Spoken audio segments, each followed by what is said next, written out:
It was past midnight in the coordination center when the first dots changed color. Not all of them. Not enough to trigger an alarm. Just a quiet shift on a large screen that very few people in Washington were watching closely enough to understand. The Arctic coverage map, the one that showed every orbital pass, every signal relay, every ground contact point across the northern tier of the continent, began to show something that no one in the room had a pre-written protocol for. The satellites were still up there. The orbits were clean. The hardware was functioning exactly as designed. But the ground stations on the Canadian side, the ones that caught the signals, the ones that translated orbit into intelligence, the ones that turned a moving dot in space into a decision inside a military command, those stations had stopped automatically confirming access. They hadn't gone dark. They had simply gone quiet. And in the language of space operations, quiet is not peace. Quiet is the first sentence of a longer problem. An officer stood in front of that screen for a long moment, not because he didn't understand what he was seeing, but because he understood it too well. The North was going yellow, and Washington had been the one holding the switch. Let's go back to the beginning of this. Because like most things in the long history of American strategic overreach, the move that started this felt powerful at the time. It looked like leverage. It was designed to look like leverage. Washington had concluded, and this was not a secret conclusion. It was stated with something close to confidence that American dominance in space gave America dominance over the terms of Allied cooperation. The logic was simple enough. America built the satellites. America launched the satellites. America owned the systems, the frequencies, the orbital architecture, the data architecture, the contracting structure that tied Allied defense programs into the American constellation.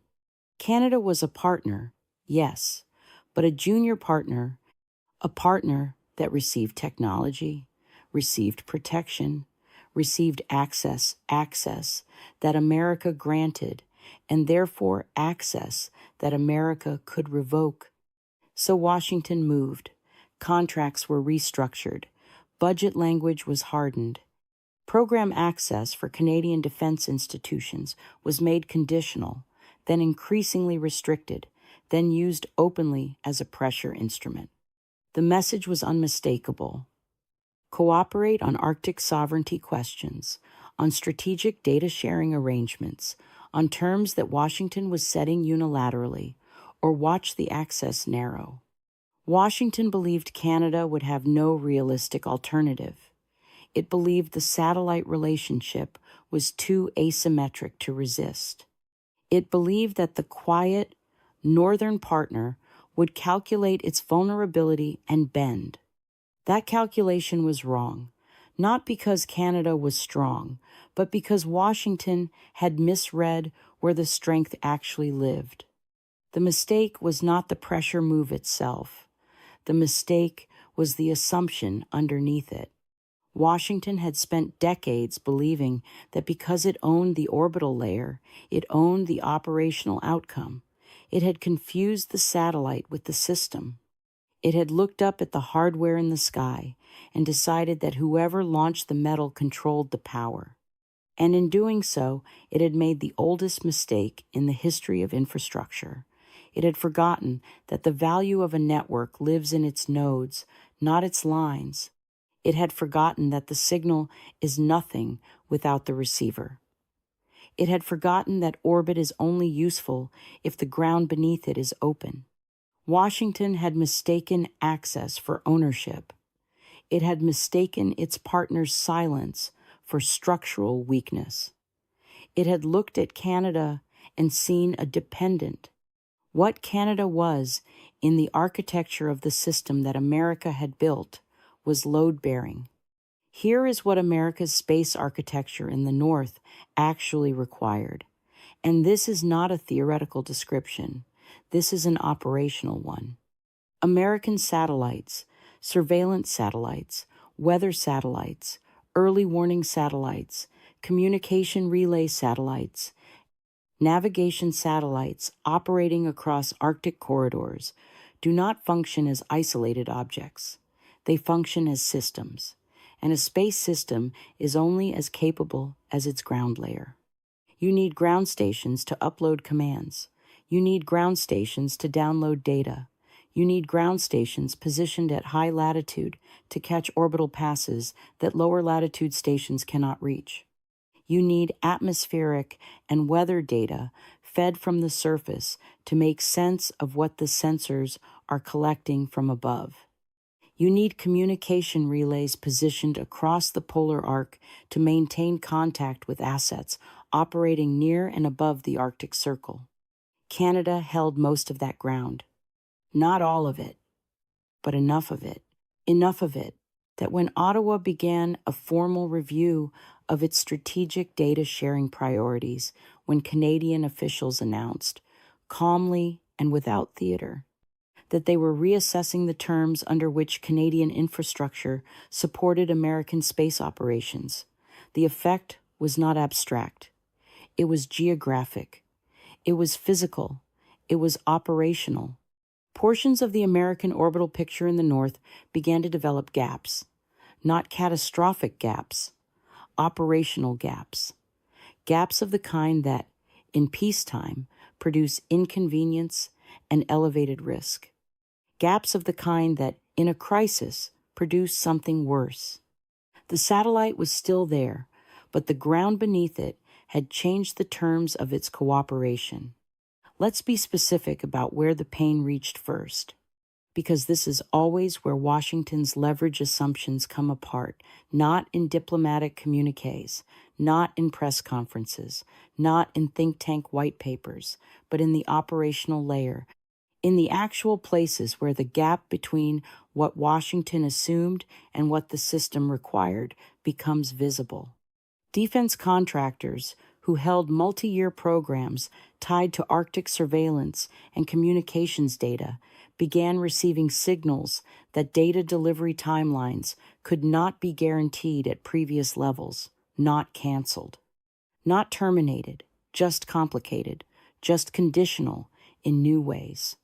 The companies that built ground processing systems for polar orbit satellites discovered, in contract review language, that their operational assumptions had included Canadian ground access as a fixed and frictionless input. It was neither fixed nor frictionless anymore. Aviation routing across the high north, commercial routing that depended on military-grade weather intelligence fed from Arctic monitoring stations began carrying more uncertainty into its planning windows. Cargo operators who moved freight on transpolar routes ran into insurance premium adjustments that no one in the logistics chain had budgeted for. Agricultural weather modeling for the upper Midwest and the northern plains, which drew on Arctic atmospheric data collected through precisely the kind of cross-border monitoring infrastructure that Ottawa had just placed under review, began producing forecast windows with wider error bands. None of this was a catastrophe in isolation. Taken together, it was a picture of a system that had been quietly sustained by a partner that Washington had decided to treat as a subordinate. And then there was Mark Carney, not theatrical, not emotional, not improvising. If you have followed Carney's professional history, central banker, financial crisis manager, institution builder, you understand that his characteristic response to pressure is not escalation. It is precision. It is the quiet identification of the structural point in a system that determines outcomes and the calm placement of a hand on that point. He does not argue.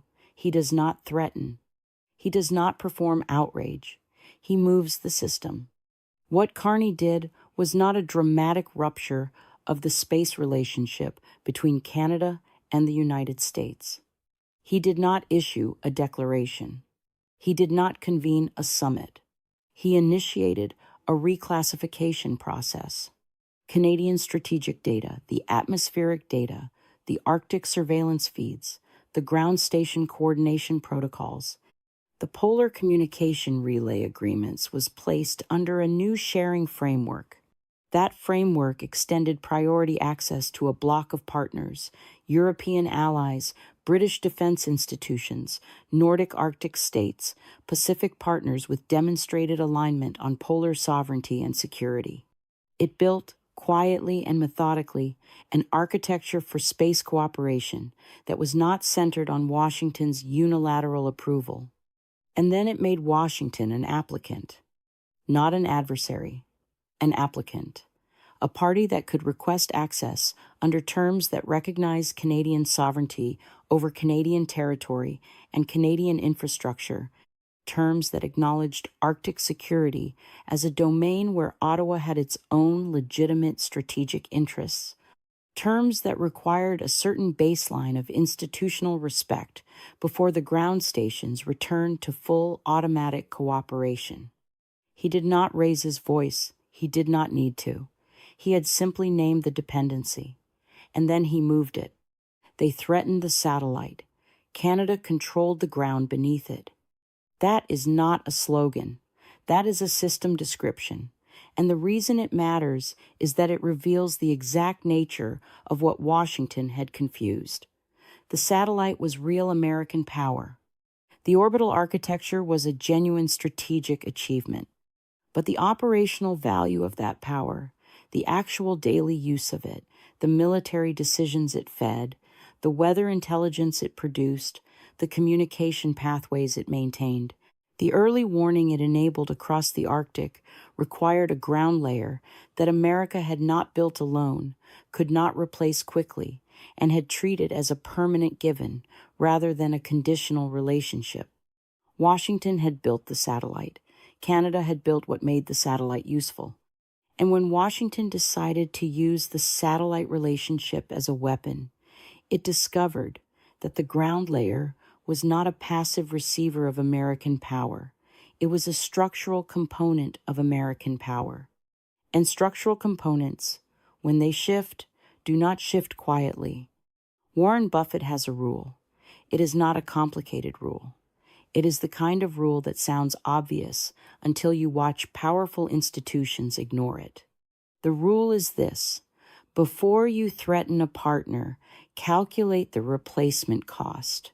Before you apply leverage, identify what the leverage is actually attached to. Because leverage, real leverage, only exists when the other side has nowhere else to go and nothing you depend on. The moment you discover that your pressure instrument is embedded in your own system, you have not gained leverage. You have exposed a vulnerability. Washington believed it had leverage over Canada's access to American space technology. What the system revealed was that American space operations had leverage over nothing until Canadian ground infrastructure confirmed the signal. You cannot replace high-latitude ground stations with a diplomatic demand. You cannot replace decades of Arctic monitoring data with a budget line item. You cannot replace the trust and operational integration that made a partner's infrastructure function as an extension of your own by issuing a new contract condition. The most expensive mistake in this business, Buffett would say, is threatening a partner before calculating what you need from them that you cannot get anywhere else. Markets forgive bad prices faster than they forgive broken trust, and the replacement cost of what Canada held in the North was not measured in dollars. It was measured in years, in geography, in climate conditions that do not yield to procurement schedules, and in the willingness of a partner to operate its systems as if your needs were its own. That willingness, once withdrawn conditionally, does not automatically return when the pressure eases. Trust leaves quietly, and in this case, it took the northern coverage with it. The cascade moved faster than Washington's response capacity. The first layer was operational. Ground data streams across the polar arc began running on conditional protocols rather than automatic ones. Satellites that passed over Canadian territory completed their orbits, but what those orbits produced in terms of usable intelligence, usable weather data, usable communication, routing that output began, requiring a negotiation that had not previously existed. The first disruption was measured in latency, in data gaps, in planning windows that required more uncertainty than operational commanders preferred. That was the first layer. The second layer was contractual. Defense programs with Canadian data dependencies found themselves explaining to oversight committees and program managers that a risk factor they had listed as negligible had become a live operational constraint. Companies that processed Arctic surveillance data, that built systems around polar orbit coverage, that had written Canadian ground cooperation into their baseline assumptions. Those companies were now carrying a strategic liability on their books that had not been priced. That was the second layer. The third layer was political. Congress, which had been told by the same executive branch that had initiated the pressure campaign that American space dominance was unchallengeable and unconditional, began receiving briefings from defense professionals that contained a different description. Senators on armed services committees were hearing in closed session that the assumption of frictionless Canadian ground access had been embedded so deeply into American operational planning that extracting it cleanly was not a matter of weeks. It was a matter of years and billions and geographic realities that no legislative session could override. The political layer was the layer where Washington understood, for the first time, that it had made the pressure move without completing the dependency audit. That was the third layer. The fourth layer was the market. Space companies, defense technology firms, commercial satellite operators with Arctic service agreements, their analysts began repricing Canadian access as a strategic variable rather than a constant. What had been background infrastructure became foreground risk. The market does not wait for diplomatic resolution. The market prices what it sees, and what it saw was that a system Washington had presented to investors, to partners, and to itself as a sovereign American capability was, in its northern operational dimension, a shared system operating under terms that had just become conditional. That was the fourth layer. The fifth layer was the one that could not be reversed by a phone call or a policy reversal. That was the alliance layer, and that layer moved on its own timeline. Every ally was watching.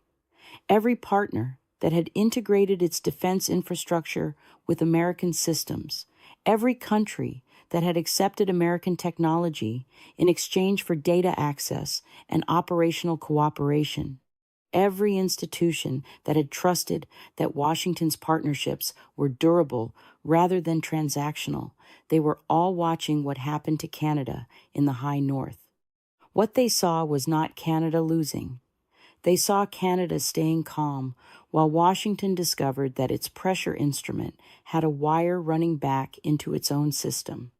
They saw Carney not panic, not plead, not call emergency summits, simply move the architecture. They saw a small country hold a large country's attention, not by threatening to fight, but by reminding it where the system's weight actually rested. And the lesson they drew was structural.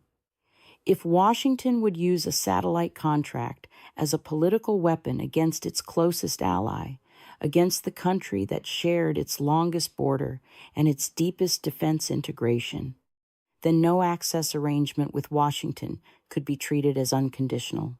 Every program, every data sharing agreement, every infrastructure dependency that ran through Washington's approval had to be evaluated for its political exposure, not just its technical value. The work of building alternatives was not emotional. It was actuarial. It was the cold calculation of what happens when a partner decides that leverage is the same thing as control. Alternatives built under pressure do not disappear when the pressure eases. The European Arctic Monitoring Consortium that Ottawa had accelerated, the British data sharing frameworks that had been expanded, the Nordic coordination channels that had been formalized. These did not exist before Washington made the pressure move. They existed after. They would continue to exist regardless of what Washington's next policy position turned out to be. The architecture of an alternative had been laid, and architectures, once laid, acquire their own institutional momentum. This was supposed to be leverage over Canada. It became exposure of America. Washington went into this, believing it held a unilateral power over the terms of space cooperation in the North. It came out of it holding a map of its own dependencies, a map it had not drawn, had not wanted to look at, and had not been prepared to explain to the institutions that were now asking the questions. The committees wanted to know why the dependency audit had not been conducted before the pressure move. The contractors wanted to know why the risk had not been disclosed before the contracts were written. The operational commanders wanted to know how long the coverage gaps would persist and what the contingency architecture looked like. There was no good answer to any of these questions, because the assumption behind the pressure move had been that there were no questions to answer, that the satellite meant dominance, and dominance meant the questions flowed in one direction. He tried to turn America's space contracts into a weapon against Canada. Instead, he exposed that America's eyes in the North still depended on Canadian ground. That is the sentence that defense historians will use to describe this period. Not because it is dramatic, but because it is precise. The satellite was real. The American investment in it was real. The orbital capability was a genuine achievement. But the operational meaning of that achievement, what it produced, what it enabled, what it protected, that meaning required something that Washington had never built alone, something it could not replace by decree, something that ran through Canadian territory, Canadian expertise, Canadian infrastructure, and Canadian willingness to maintain a partnership that Washington had just publicly treated as a subordinate arrangement. Here is what changed, and here is what does not easily change back. The coverage gaps can be addressed. The data protocols can be renegotiated. The contracts can be revised. None of that is technically impossible. What is not easily addressed is the institutional memory of what happened here. Canada learned that Washington would use its most intimate security relationships as political pressure instruments. That lesson does not expire when the policy does. It becomes a permanent input into every future negotiation, every future access decision, every future moment when Ottawa is asked to treat American needs as its own. The Allies learned that Washington's partnerships are not guaranteed by shared values or shared institutions. They are conditional on Washington's political judgment about its own interests in a given moment. That too becomes a permanent input. And America learned, or should have learned, that the architecture of power is not the same as the architecture of hardware, that you can own the satellite and still need the ground. That dominance is not a fixed state. It is a relationship, and relationships have terms, and terms, once violated, require renegotiation. And renegotiation after violation is never as good as the arrangement that existed before the violation happened. You can win the argument and still lose the system. They threatened the satellite. Canada controlled the ground beneath it. The screen in that coordination center eventually returned to green. The access protocols were restored, partially, conditionally, on terms that Ottawa had defined. Washington accepted those terms. It did not have a better option. And in the accepting, in the quiet institutional adjustment of a superpower to the reality of its own dependencies, something shifted in the record of how this kind of power actually works. The satellite was still up there, orbiting precisely, functioning perfectly, doing exactly what it was designed to do. It was just no longer doing it on Washington's terms alone. That is not a small thing.